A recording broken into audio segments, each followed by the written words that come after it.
Praise the Lord, praise the Lord. I want to use this opportunity once more to welcome all my viewers and all my listeners around the world. Those that are listening from the continent of Asia, those that are listening from the continent of Africa, those that are listening from the continent of Europe, those that are listening from the continent of North and South America, those that are in the Caribbean island, and those that are in Australia. I want to welcome you once again for Faith Series. Wherever you are listening from, wherever you are hooking from, I welcome you specially. This Faith Series is God ordained, it is not man ordained, and it is promised to carry an awesome blessing that will turn around the life of people, that will turn around the life of believers, that will turn around the life of those that will hook up to this Faith Series program. So wherever you are, I would want us to worship God. Let's worship God together before we go into the message of today. Wherever you are, lift up your holy hands and let's worship God. Let's worship God. He's worthy to be worshipped. He's worthy to be glorified. Our God is worthy to be glorified. Ikuku ama nonya Ikuku ama nonya Wano tuonye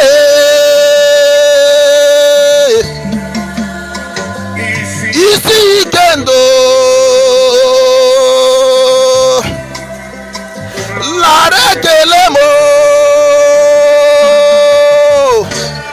Ogo sisi nenyendo Hayayayayayayaya Osimiri atata Onye zapota Ayayayayayayayaya Lare kelemo Kuku ama nonya Ikuku ama nonya Wano tuonye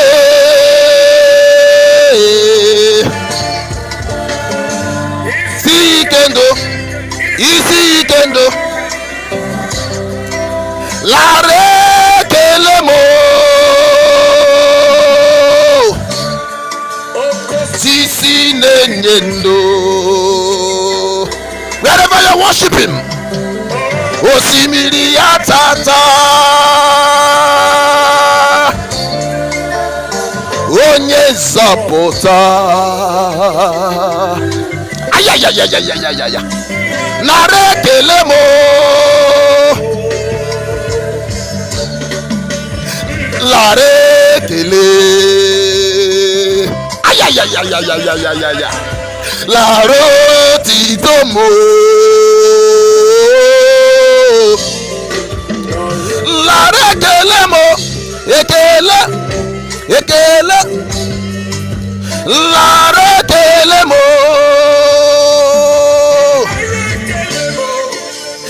Lare kelemo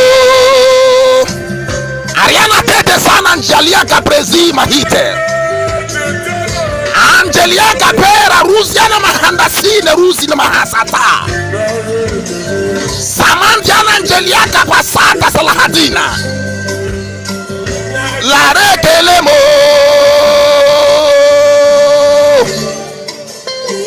Ikuku ama nonya Wana tuanye Kibuch Isi kendu Natata Lare kelemo Ogo sisi nenyendo Osimiri na nagatata Kibutima Onye zaputame Lare kelemo. Worship the Lord wherever you are. Worship him. Ikuku ama nonya le nonye wanotu onye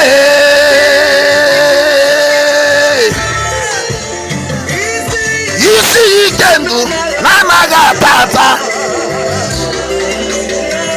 lare kele moho okosisi nenye ndo kibu Jesus osimiri nana ya tata kibu onye sapụta me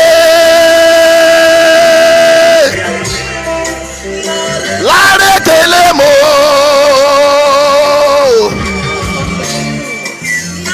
nare kele mo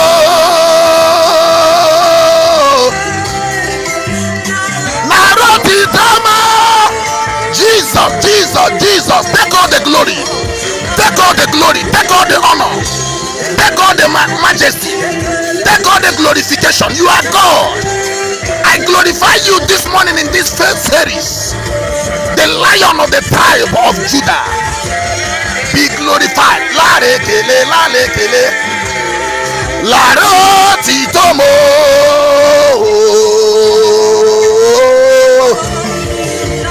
La rekele mo, ekele, ekele, la rekele mo.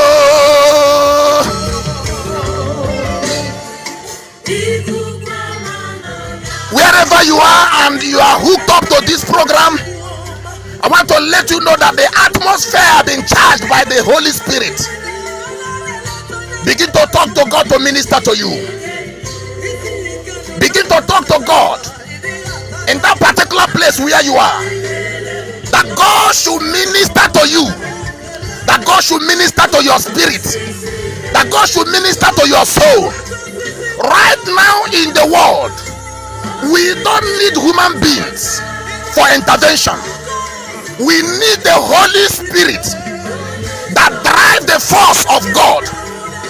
We need the Holy Spirit that brings strong conviction in the heart of men and in the heart of women. We need God more than ever before. We need God in our generation. We need God in our present day. You need God in that your situation, that precarious situation that the devil has placed you into. You need the intervention of God. You need the intervention of the Holy Spirit. Wherever you are, lift up your voice and tell the Lord, as I connect to grace this morning, as I connect to greater glory of greater faith, as I connect to this faith series, that God should use this faith series to boost your faith, to elevate you spiritually, to take you to the community of the realm of the spirit, where everything is made easy, where tears are wiped away, where the foundation of faith is built up in a very strong platform, where God can make you generate a strong faith that can be able to move your mountain. Wherever you are, let's open our mouth and begin to talk to him.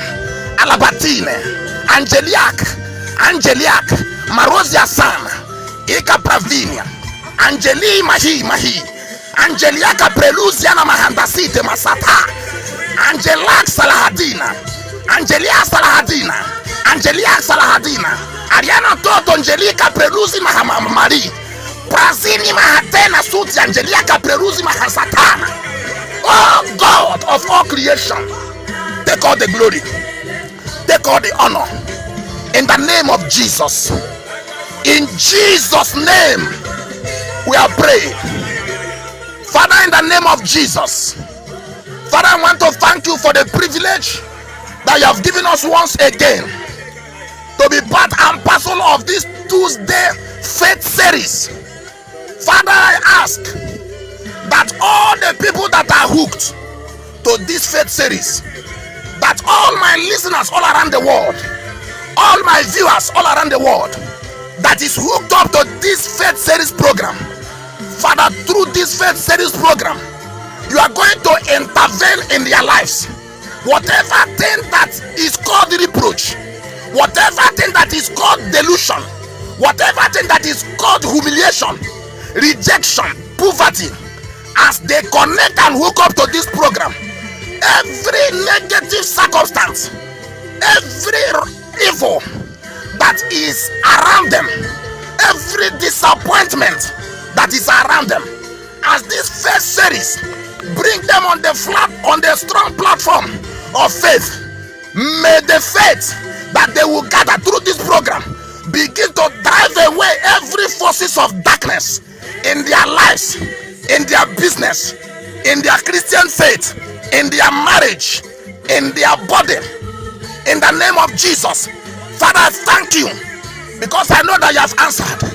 Thank you, Holy Spirit, because I know that you have answered me. Thank you for answering me.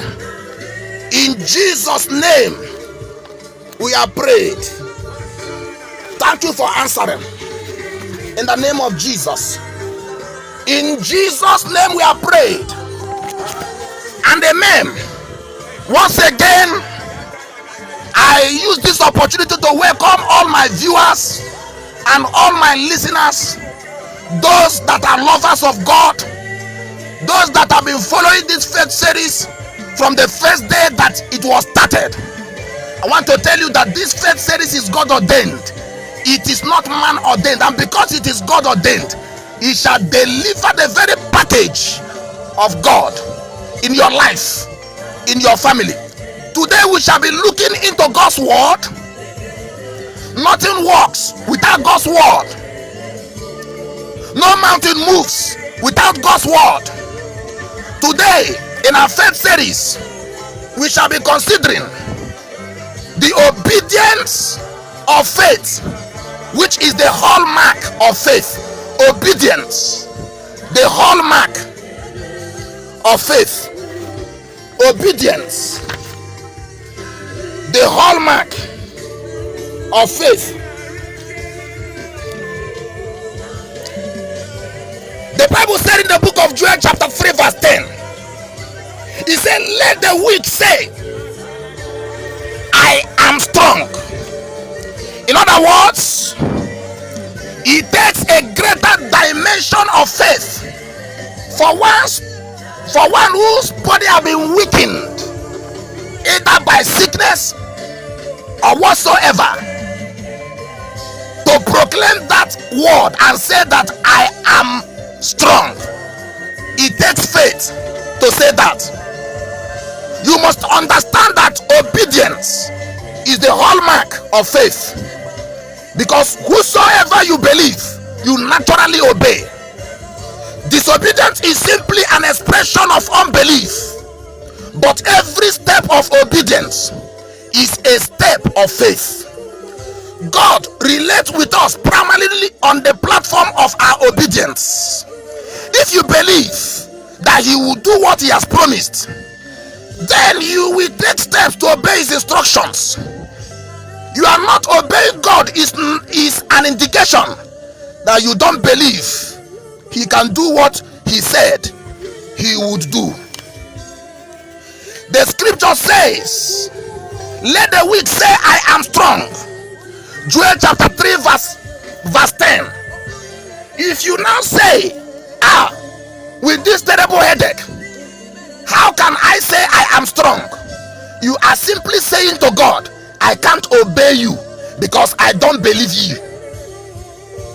The reason God instructs the weak to say I am strong is because as he says it, he would actually become strong.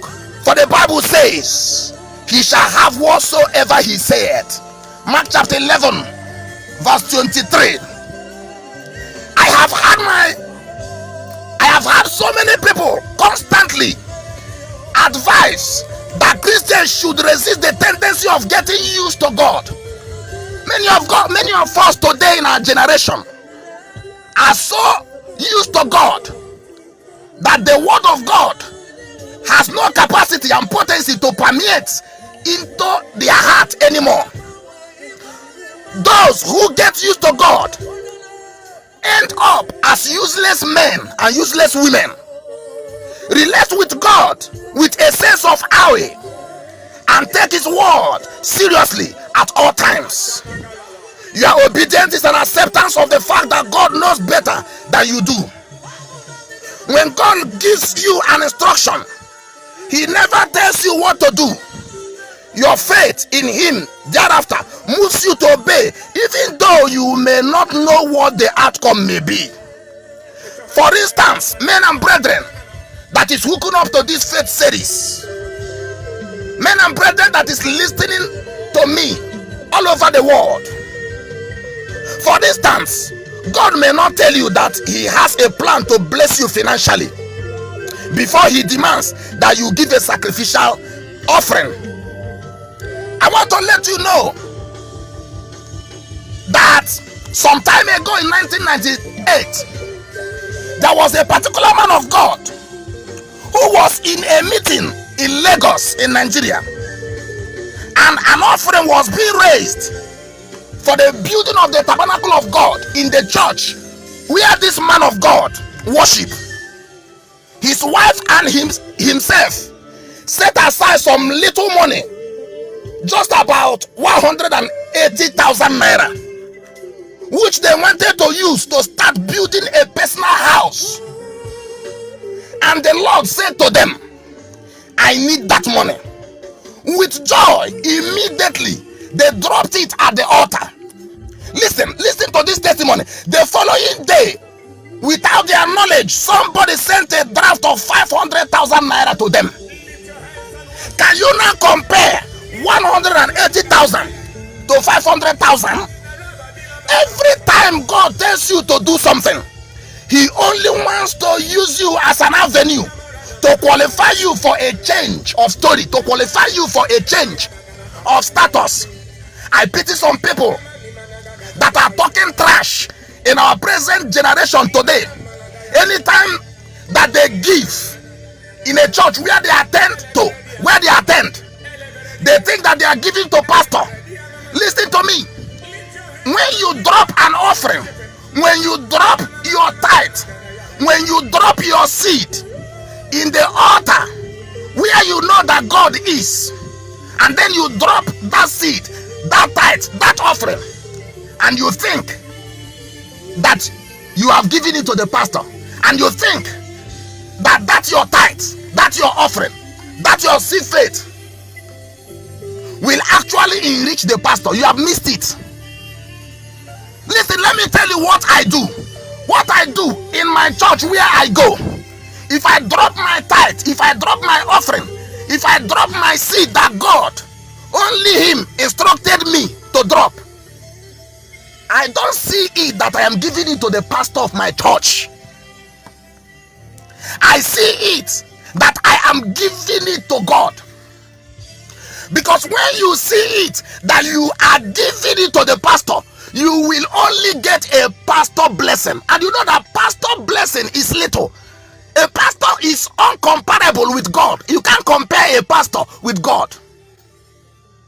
But when you see it in the right perspective, that whatever thing that you give, whether it is offering, whether it is tithe, whether it is seed faith, that you are giving it to God, what that does is that it triggers the hand of the Almighty to make provision for you. God has nothing to gain or lose per se. That you are giving to God is not for God's advantage. It is for your own advantage, because God does not need anything from us. You are only giving so that God can be able to change your status. So God has nothing to gain or lose per se from your obedience or your disobedience. Whatever you obey or not, he is still God. You are the only one who has something to lose, because every time you disobey God, God does not give you the next instruction. As a result, you remain stagnated. As a result, you remain as a pauper. As a result, you remain humiliated. As a result, you remain downtrodden. As a result of your ignorance, and as a result of your foolishness. God never told Abraham what he would do before he instructed him to go and sacrifice his son on the mountain. You must sink this thing into the deepest part of your heart. But Abraham judged God faithful. and he obeyed him to the letter. He believed God so much that as soon as he received the instruction, he did not mind how crazy and how stupid it sounded or how inconvenient it was. He woke up early in the morning, according to what Bible said, took his son, the knife and the wood for the burnt offering, and went out in search of the mountain which God would show him, to show his willingness to obey God. He did not forget the knife back home. Just like so many of us, we deliberately forget our purse at home. And when you get to church, when they say offering time, you begin to look for your purse. Of course, if you are such a person that does that, and you deliberately do that, you are not shortchanging God. You are only shortchanging your blessing. I am not here to deceive you. I tell you the truth. In Christ Jesus, I lie not. I am here to tell you all the truth. I am here to tell you all the truth. I am not telling you to give to God because I personally need your money. No. The Bible says freely you receive and freely you shall give. So the gospel is not at a cost. Whatever gift that I received today from God, I never paid for it. It was given to me free of charge. And in the same way, God has commanded me that I should be a distributor and an apostle of redemption. And that is what I am doing. That's what I am doing. That's what I am doing. After 2 days, he was still searching for the mountain. Abraham was still searching for the mountain. Yet, he kept going because he believed. When God showed him the mountain on the 3rd day, Abraham said to his servants, "Stay here. My son and I will go up yonder to worship and return to you." Even in the face of that situation, Abraham never saw God as punishing him. God stretched Abraham before he spread him. The reason many people never get blessed is because they think that obeying God is punishment. So they sing songs of sympathy and carry out the instructions mournfully. Those who obey God grudgingly are never blessed. Listen to what Isaiah chapter 1 verse 19 says. "If ye be willing and obedient, ye shall eat the good of the land." The word willing means to eagerly comply. And that could also mean hope or anticipation, because you only comply with eagerness when you have hope of receiving the promise at the end. When you are hopeful, you will be willing, and of course your willingness will naturally move you to obey joyfully. And once that is done, you are sure to eat the fruit of the land. Every test in the school and university of faith centers on obedience. God demands obedience from you before he will deliver the blessing to you. Remember that obedience is a sacrifice. It is not convenient, but God loves a cheerful giver. What does we see when you obey God?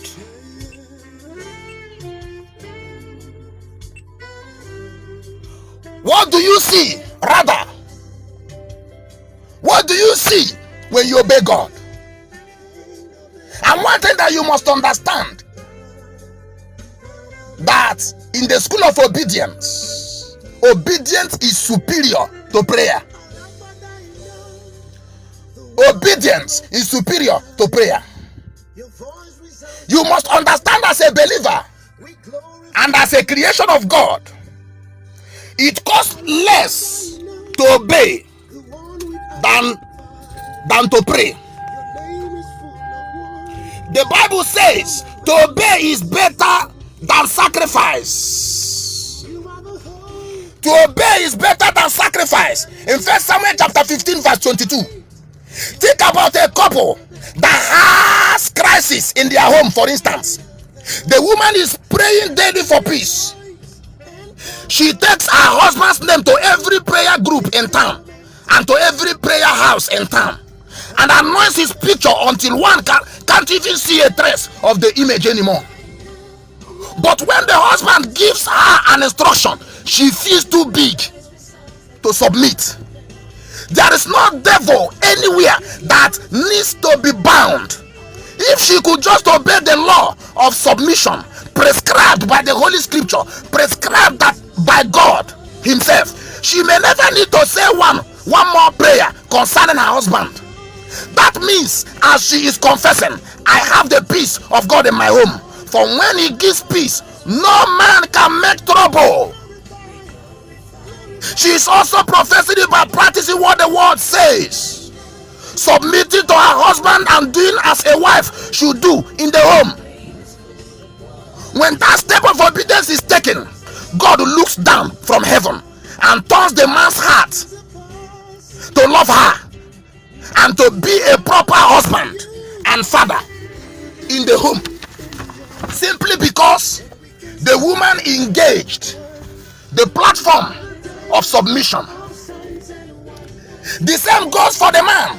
If he would shower his wife with love, just as the word of God says in Ephesians chapter 5 verse 22, it is a command that God gave to men, that God gave to fathers, that God gave to husbands that are married, that they should love their wives just as Christ loved the church and gave himself to it.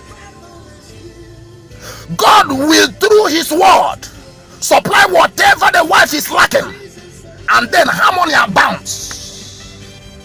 Today, so many people think that marriage is tough. Marriage is not tough. Listen to me. I've been in marriage for 10 years. I have been in marriage for 10 years. And within that 10 years period, I've never quarreled with my wife. We are like brothers and sisters. Just because I discovered the secret of loving my wife in Ephesians chapter 5 verse 22,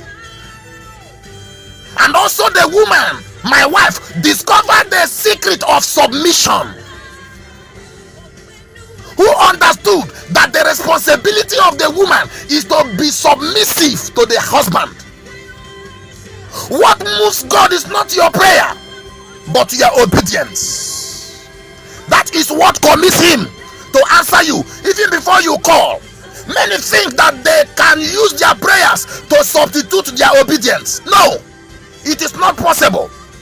If only you will obey God for the things you are praying to him about, your life will never be the same again.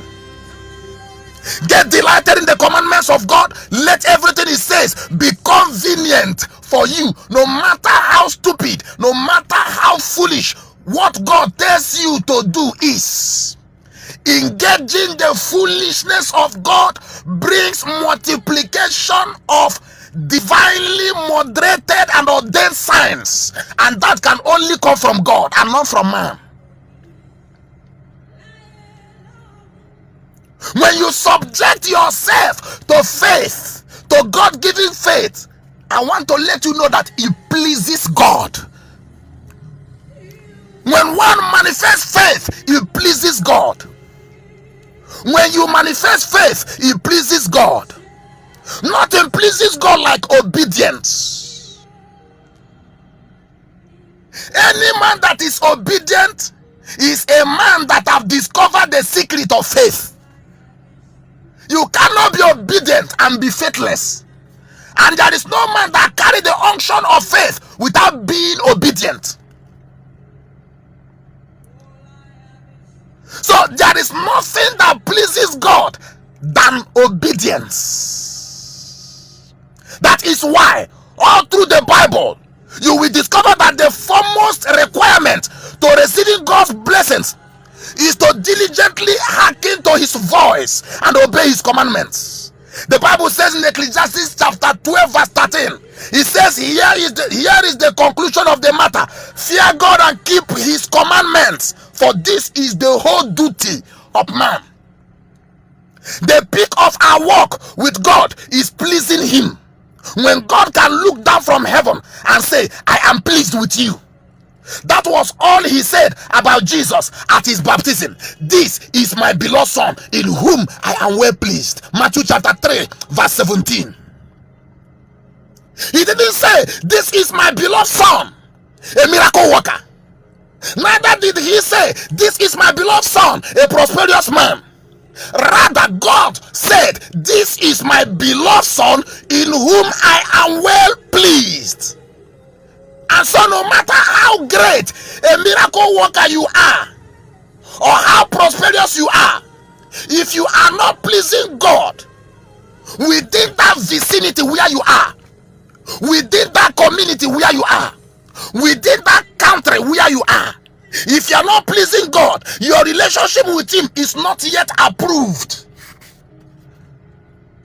Hear me, and hear me very well. Those under the sound of my voice, hear me and hear me well. There is a proof of approval. God has a stamp. If men can have a signet that signifies the boisterous power that they have, that signifies their authority, and when they put that seal on any written document, it is forever. It cannot be revoked. In the same way, God has his own stamp, and if he stamps you, that means you are permanently approved by him.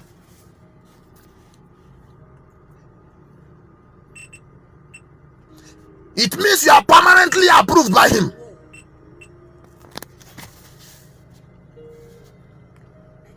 Our fathers in the faith were blessed, not because they prayed for blessings, but because they pleased God with their lives. Look at this. And Enoch walked with God, and he was not, for God took him in Genesis chapter 5 verse 24.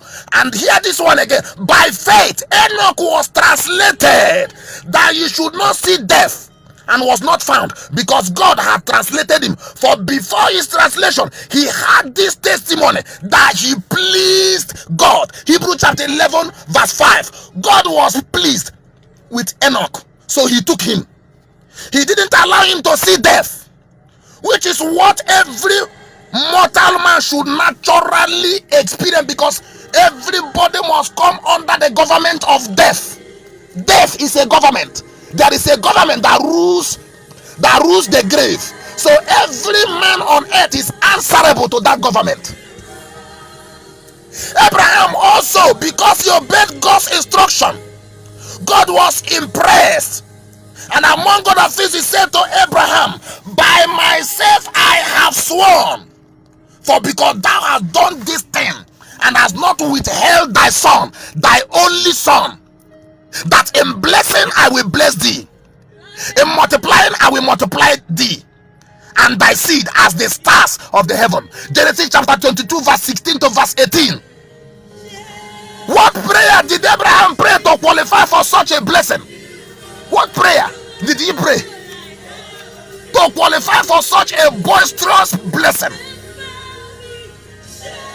A blessing that came on the platform of sacrifice. God swore by himself. What prayer did he engage? None. He simply pleased God by his obedience. Naturally speaking, when you take interest in pleasing God, you are attracting God to swear on your behalf to bless you.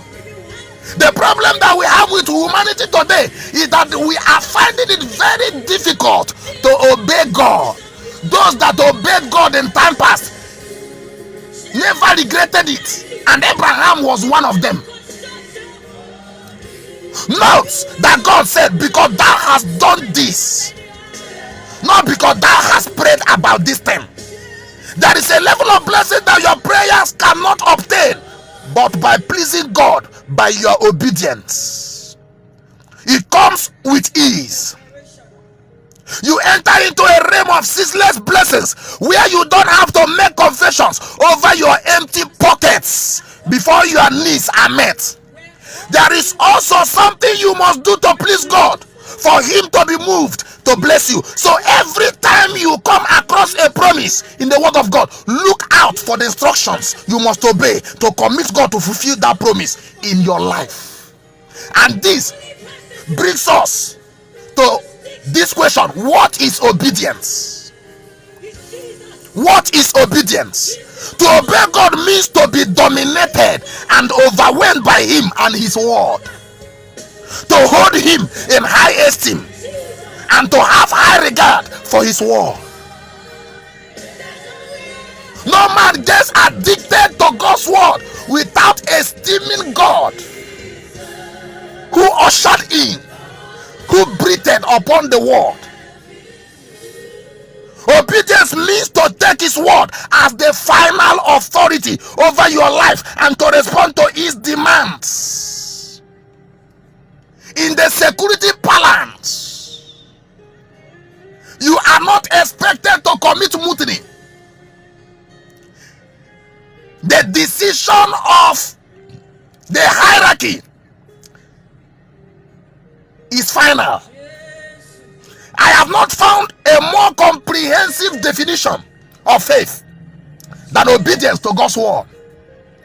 When you obey God, you are simply saying, Lord, I trust you. That is faith at work. As you begin to take steps in obedience to God, fear may attempt to creep in, but keep following. Don't let fear hold you down. You may not see the workability of the instruction from the onset or even in the middle of the way, but continue to the end and watch what God will do as you follow, as you obey those instructions given by God. And I know that God is bringing this faith series because God understood that in our community today, that many are not obedient to him. Remember what Isaiah chapter 1 said: if you are not obedient and willing, you cannot eat the good fruit of the land. You can only eat the good fruit of the land if you relinquish all your totality, if you relinquish yourself to the government of trusting God. Trust is a government of itself. Every country is governed by a government. In the same way that every country is governed by a government, that is in the same way that government of heaven governs every child and every believer of God. Obedience is a result of your conviction concerning the person and the integrity of God's word. It is judging God faithful. Simply put it this way: the deeper your understanding of God, the easier and the more excited you will be to obey him. Now, let us look at the qualities of obedience that makes it a vital force in the operation of faith. The qualities of obedience that makes it a vital force in the operation of faith. Number one is no alteration. No alteration. Apart from promptingness, another thing that makes your obedience acceptable to God is doing it the way he says it. Not carrying out his instructions fully is as good as not doing them at all. Obedience must be absolute. Obedience is not optional, it is compulsory. It is compulsorily carried out. It is mandatory. When they were going to build the tabernacle in the wilderness, God told Moses in Exodus chapter 25 verse 40, and he says, and look that thou make them after their pattern, which was showed thee in the mount, and thou shalt rear up the tabernacle according to the fashion thereof, which was showed thee in the mount. Exodus chapter 26 verse 30.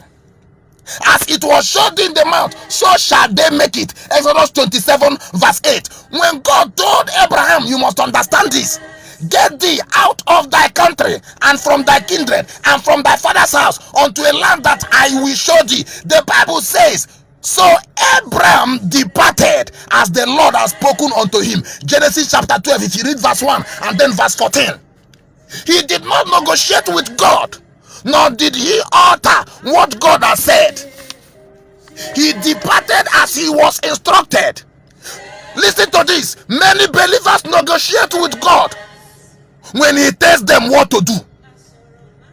They look for ways either to dodge the instruction or attempt to persuade God to change his mind about it. But Abraham did it as the Lord has spoken unto him, and he got the blessings as God had promised. If we do what God commands, we will get what he has promised. For instance, Peter had toiled and labored all night trying to catch fish without success, and when he was washing his net in frustration, Jesus came into the scene and asked to use his boat to preach. After preaching, Jesus said to Peter, launch out into the deep and let down your nets for a draught. Luke chapter 5 verse 4. But Peter began to argue, analyze, and give reason why he didn't think it was the right thing to do. Many people are paralyzed because of their tendency to overanalyze issues. They analyze, streamline, explain, negotiate, and argue God's instructions till he allows them to have their way, and by so doing, they miss his perfect will for them. We often forget that we are limited to what we can see around us per time. But God knows the end of the matter from the very beginning. Peter eventually obeyed Jesus, and the Bible says, when they had this done, they enclosed a great multitude of fishes, and their net brake. Luke chapter 5 verse 6. I prophesy upon someone that is listening to me, someone that is hooked to this faith series. I prophesy to you, you may have toiled all night, you may have put in all your expertise, you may have put in all the prowess that you know in that thing that you are doing, in order to give it a facelifting, in order to market it. Today I prophesy that God is giving that in speed to prosper. You have toiled all night. You are a PhD holder, but you don't have a job. You are a master's degree holder. You have nothing to show for it. You are a BSc holder. Nobody is calling you for interview. You have submitted your CV in different companies and in different places.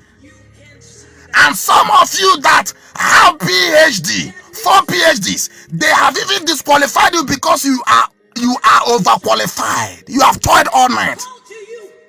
Today, by the reason of this faith series, God is putting laughter into your mouth. God is telling me to tell you that you should return to that place where you thought that they have rejected you, and you'll be amazed that you'll be accepted again. God is telling me to tell someone that is under the sound of my voice. They sacked you from a particular place where you are working, and they told you that they don't want to see you anymore. By the reason of this ministration, somebody, you are listening to me, and you know that I'm talking about you. Shalin Jeliaka Pravi, you are the one that I'm talking to. Return to that place, and they will re-employ you again. They will reaccept you again in the name of Jesus. It is what you do that moves God to respond in your favor. Just as is in scientific law, action equals reaction. Absolute obedience commands absolute blessings. Another qualities of obedience that make it a vital force in the operation of faith is that it is the proof of godly fear. It is the proof of godly fear. It is the proof of godly fear. Let us consider once more Abraham's story in Genesis chapter 22. When God instructed him to sacrifice his son Isaac, whom he waited 25 years to have. Is he not crazy? Is it not madness? There is so much to learn about obedience from this passage. From what I am telling you about Abraham's story, there are so much to learn from it.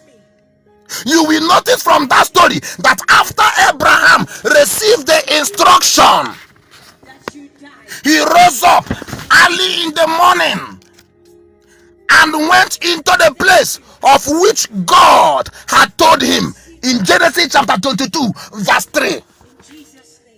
He didn't wait till the afternoon when he would have been choked with too many negative considerations. He set out early, and when he arrived at the mountain which God showed him, he took his son up there, tied him, and lifted up the knife to slay him. At that instant, the angel of the Lord called unto him out of heaven and said, Lay not thy hand upon the lad, neither do thou anything unto him, for now I know that thou fearest God, seeing thou hast not withheld thy son, thy only son, from me. Genesis chapter 22 verse 12. Your obedience is the proof that you fear God, just like the obedience of Abraham proved that he feared God. You can't claim to fear God if you keep disobeying him. And you know the Bible said, blessed is the man that feared the Lord, that delighted greatly in his commandments. Psalm 112 verse 1. You are blessed because you fear God. And the proof of your fear for him is your delightsome obedience to his commandments. You don't attract the rewards of faith until you respond to the demands of faith. And the foremost demand of faith is obedience. Please take note of this. The foremost demand of faith is obedience. Obedience is the right hand man of faith, and faith is the next of kin of obedience.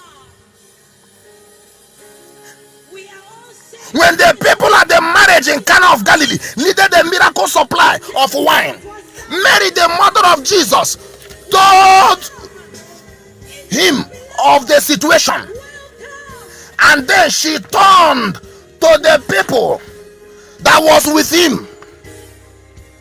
He turned to them and said, whatever he tells you to do, do it. John chapter 2 verse 5. There is something God is telling you to do. Go and do it. There is something that God is telling you to do. Go and do it. Maybe God is laying it in your heart to support a particular man of God that you know that is suffering, and God is laying it in your heart and you are resisting it. Go and do what God has asked you to do, and you know that you have the call of God upon your life and you are resisting it. For how long will you run away from God? Or do you want God to teach you a bitter lesson like he taught Jonah, whom he sent to Nineveh to carry the message of salvation? Instead of going to Nineveh, he went to Tarshish. God, who sent him, paid his fare, but immediately he disobeyed. He paid his own transport with his own personal money into Tarshish, and at the end of the day, what he got was a shipwreck. It took the intervention of God for him to miraculously escape death and stayed in the belly of a shark, in the belly of a shark for 3 days without being eaten by that shark. What a miracle! Don't abuse God's grace upon your life. The grace of God has a elasticity point. It has a limit.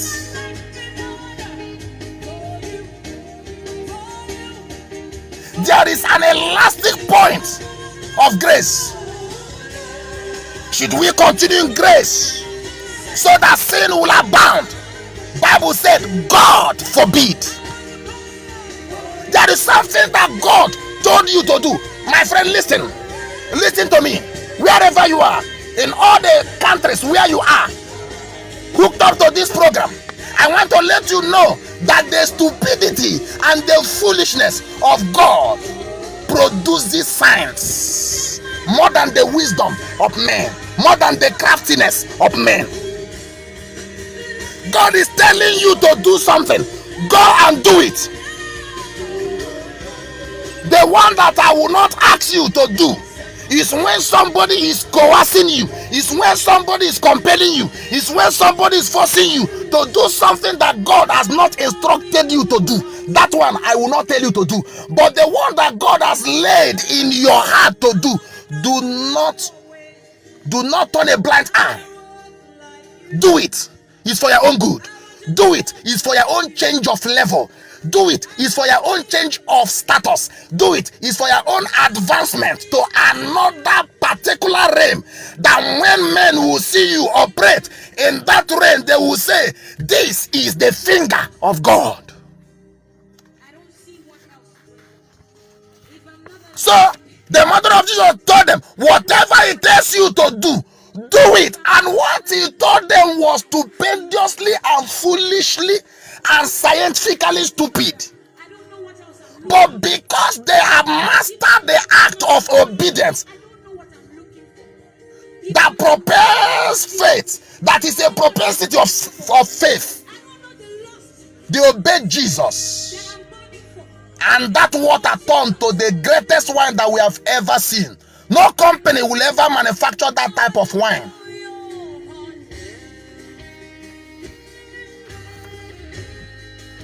Another qualities of obedience that makes it a vital force in the operation of faith is that it is the pathway to dominion. It is a pathway to dominion. It is a pathway to dominion. In Genesis chapter 1 verse 26, God said, let us make man in our image, after our likeness, and let them have dominion over all the earth. You are created for dominion, but you may never exercise dominion on the earth until you first allow God's word to dominate your life. When you are under the dominion and under the government of dominion of his word, all things respond to you. 2 Corinthians chapter 10 verse 6 says, and be ready to punish all disobedience when your obedience is fulfilled. The reason many things are disobeying you is because you are disobeying God. For whatever a man sows, that he must surely reap. Obedience to God compels obedience from the devil. It compels obedience from your finances and from all situations around you. That is why every temptation Satan brings you your way is targeted at moving you to disregard God's word and disobey him. It is obedience to God's word that establishes your dominion on the earth. Until the word dominates your life, you cannot dominate your world. James chapter 4 verse 7 says, submit yourself therefore to God, meaning that you should submit yourself to the government of the realm of the spirit. Resist the devil and he will flee from you. Nothing will stand the devil like your obedience to God's word, and nothing dethrones a man like disobedience to God's word. Submission to God's word makes everything around you submit to you. If you like, pray that Satan should submit to you is a lie. What makes Satan to submit under your government is when you submit yourself under the government of the word. Even those who hate you will submit to you because you submitted yourself under the government and rulership of the word of God. I want you to understand that there is no free man in life. To be lawless is to end as a captive. Jesus never regarded himself as free. He said, I can of my own self do nothing. As I hear, I judge. John chapter 5 verse 30. You are too small to think that you are free to do what you like. No, you are not free to commit fornication. You are not free to commit adultery. You are not free to steal, because you are under a particular government, and that is the government of God.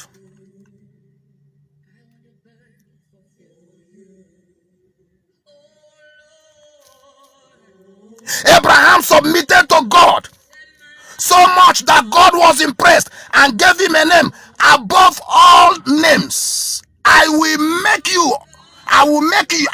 your name great. And out of your name and out of you shall all the nations of the earth be blessed. And because Jesus also loved righteousness, Jesus also obeyed God in everything that he does. God said, I have given you a name above all names, that in the name of Jesus, by the mention of that name, every knee shall bow. Philippians chapter 2 verse 10 to verse 11. The secret of dominion, therefore, is obedience and submission to God's word, putting yourself under his law and under his government. If you want to exercise dominion over poverty, for instance, you must obey the law of giving. Luke chapter 6 verse 38 says, give and it shall be given unto you, good measure, shaken together, pressed down, shall men give unto your bosom. That is the law of giving. And if you must enjoy it, you must be a partner. You must subject yourself under the rulership and under the dictation and under the government of the law of giving. Those who don't enjoy being under law will remain low. That is what it does. Those who don't enjoy being under the law will remain low. Rulers are made by following rules. Rulers are made by following rules. This was where Adam missed it. He refused God's continual domination, so he lost his domain in the garden. As long as they were under God's dominion, everything was under their authority. But the moment they turned their backs at God in disobedience at the Garden of Eden, he sent them out of the garden into the wilderness. Genesis chapter 2 verse 16 to verse 17.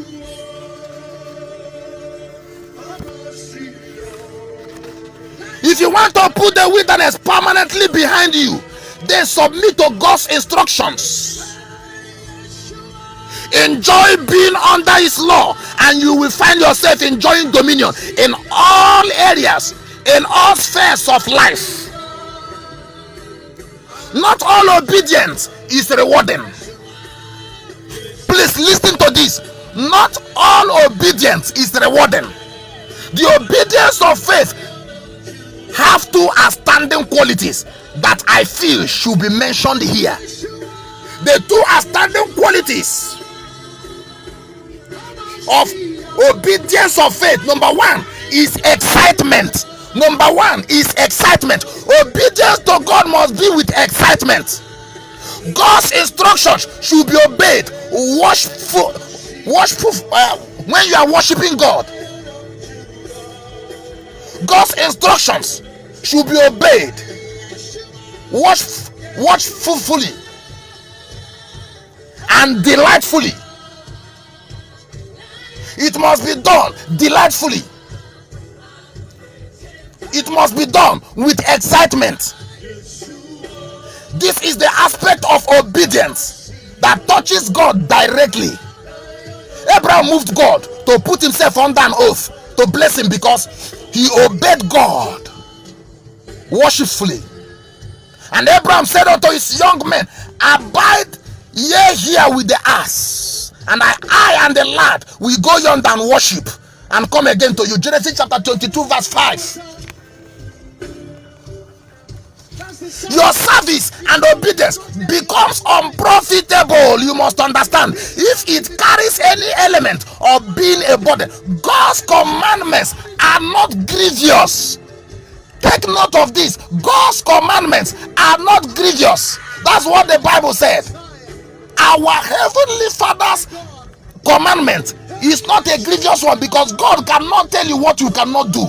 Whatever thing that God instructs you to do is what you can do. He doesn't release temptation that can overcome us or that is above us. He releases the temptation that our spiritual capacity can carry, and after that he makes a way of escape for you to escape. So God's commandments are not grievous. They are to take you into a greater glory and enlargement. That is what God's commandment does. They are to take you to a greater glory and enlargement. God will not coerce anybody to obey him. He doesn't force anybody to obey him. You must understand this thing. God does not force anybody. He doesn't coerce. He doesn't compel. He doesn't force anybody to obey him. Obeying God is at your own. It is you that takes the decision. It is you that makes the decision. The decision is not binding on you compulsorily. It is you that decides whether you will obey God or not. God does not force anybody to accept him. Neither does he force anybody to obey him.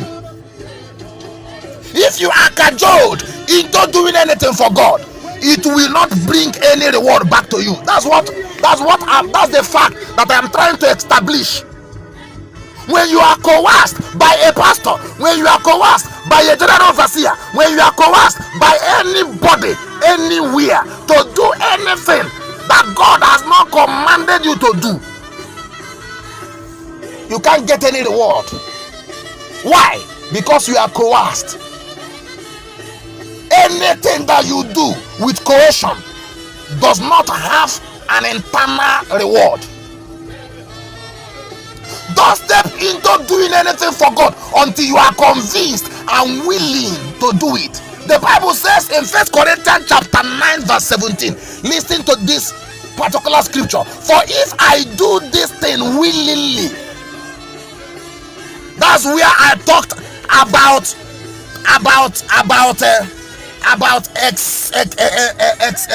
excitement.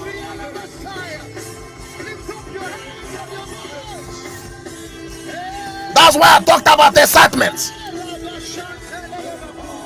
If you do this thing willingly, I have a reward. But if against my will, a dispensation of the gospel is committed unto me. So therefore, another obedience of faith, which I told you previously, has two outstanding qualities. One of them is willingness. Anything that you want to do for God or for anybody, if you want to have reward for it, must come from a willing heart. If you do it willingly, you have a reward. But if against your will, there is no reward for it. For a dispensation of the gospel is committed unto me. Unwillingness is what makes people to lose their rewards. When he was to take an offering from the children of Israel, God told Moses, take ye from among you an offering unto the Lord. Whosoever is of a willing heart, let him bring it. An offering of the Lord, gold and silver and brass. Exodus chapter 35 verse 5. It must come from a willing heart. The offering that you give to God in the church where you worship must come from a willing heart. If you want it to produce, the tithe that you pay must come from a willing heart. It must not come from a grudging heart. If it comes from a grudging heart, it cannot produce anything. So whatever thing that you are doing must come from a willing heart.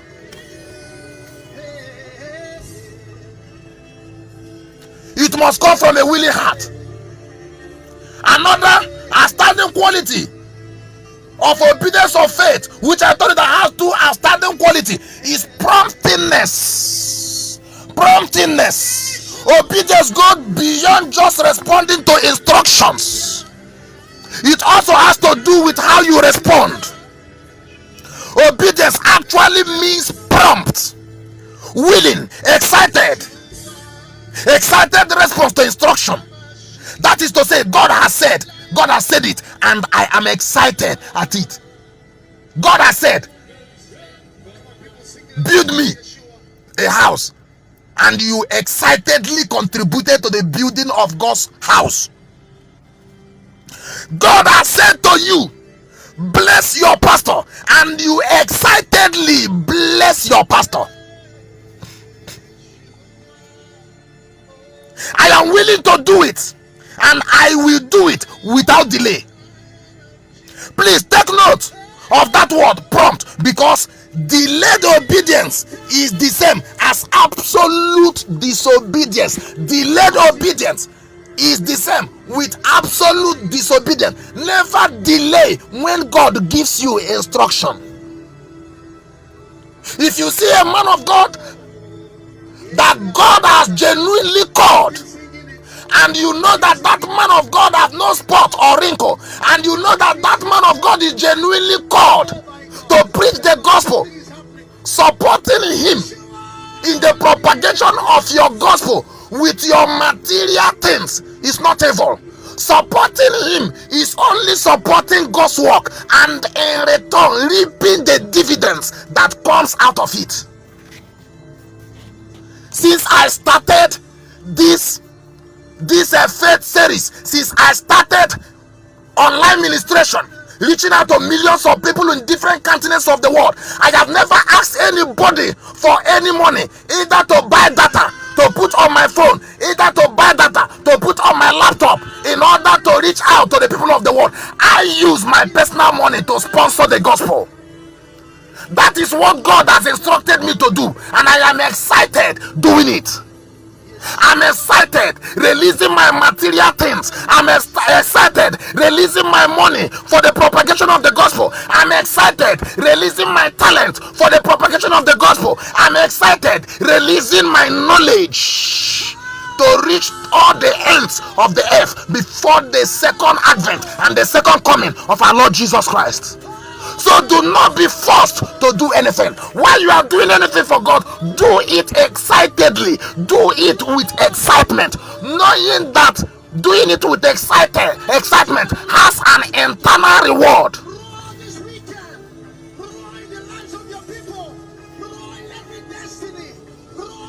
So anything that God tells you to do, never delay, because delayed obedience is the same as absolute disobedience.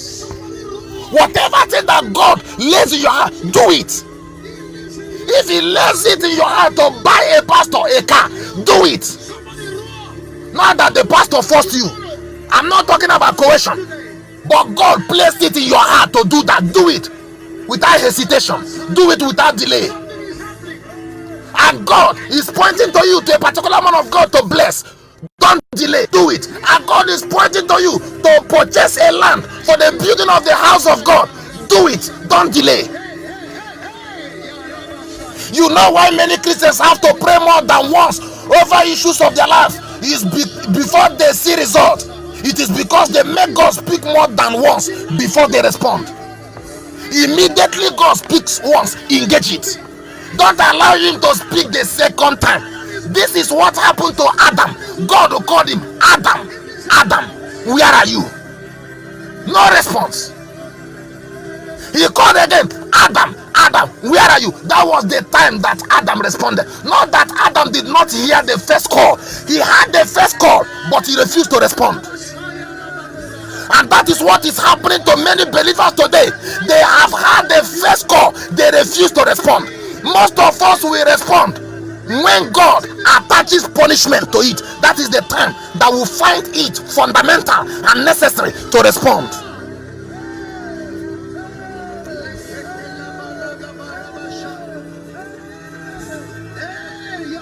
Those who won't let God instruct them over an issue more than once will never need to pray twice over any issue of their lives.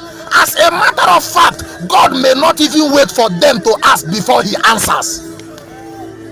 So when God speaks to you, or you locate his instructions in his word, take a bold steps to obey promptly. Go into action quickly. That was the secret of our fathers in the faith. In chapter 17 of Genesis, God spoke to Abraham about circumcision. At age 99, God told him, and ye shall circumcise the flesh of your foreskin, and it shall be a token of the covenant between me and you. Genesis 17 verse 11. What did he do when God instructed him to circumcise himself at the age of 99?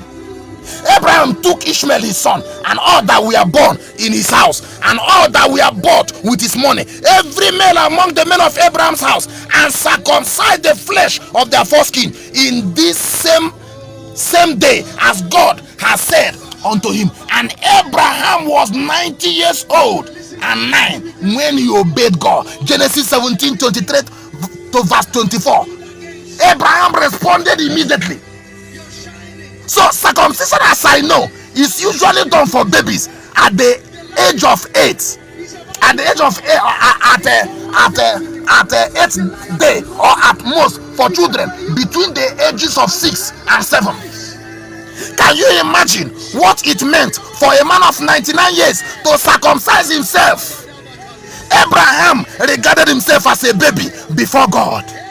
You are also aware that the healing process in the human body is slowed down with age. Yet Abraham went ahead to obey. Some people are too intelligent for God, and that is why God is too intelligent to prosper them, and that's why God is too intelligent to bless them. That is why they can't obey him. Some are too advanced in the knowledge of technology, so they choose to believe science rather than the word of God. You can't compare science than the word of God. If there is no word, there will not be science. God created everything, so everything is under the subjection of his rulership. Everything is under the subjection of his leadership. Everything is under the subjection of his administration. So Abraham did not only go ahead to circumcise himself and every male in his house, but he did it the same day that God instructed him. He was prompt about it. I therefore decree that whatever makes you delay obeying the word of God be destroyed from your life today in the name of Jesus. You have had a delayed conception. It's because you have delayed in engaging God's word.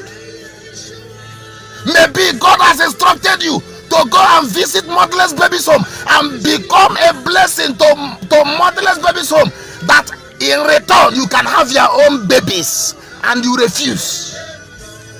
Maybe God has instructed you that you should sow into a man's life for God to change your financial story, and you refuse. Maybe God has instructed you to become a source of blessing to that church, and you refuse, and that's why your blessing has been delayed. In the name of Jesus, I prophesy, whatever spirit that is behind you delaying carrying out the very instruction of God that will take you to a greater glory, that spirit is hereby cancelled in the name of Jesus.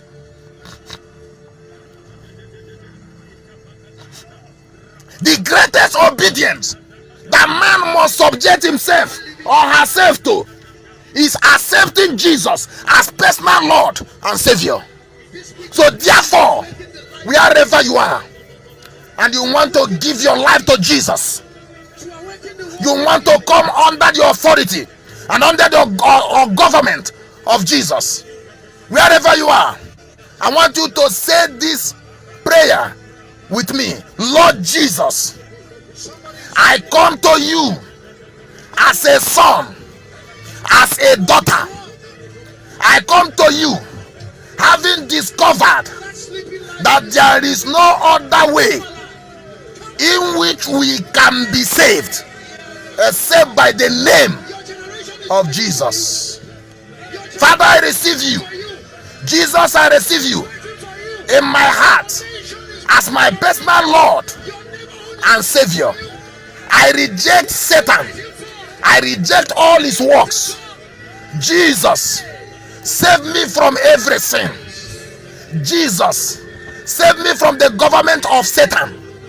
In the mighty name of Jesus. I want to let you know that you are saved. And I pray for you that today, as you have found a new faith in Christ, and as you have given your life to Jesus, today Jesus will begin to do a new thing. Today Jesus is beginning to take away and butcher every darkness around you, because the government of darkness has come. When the government of darkness came to Naphtali, there was a great light. Therefore, let the light of our Lord Jesus begin to shine upon your life in the mighty name of Jesus.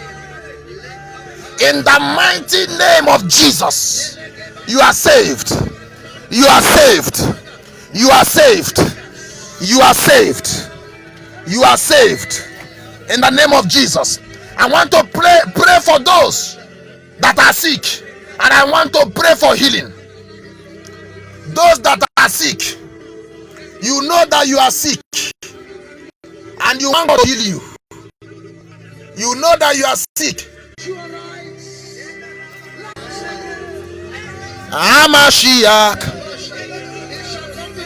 Lift up your hand wherever you are. Place your hand on your body. I want to pray for you. Healing is going to come upon you. Yeshua Amashiach, Lion of Judah, Agune Chembao. Yeshua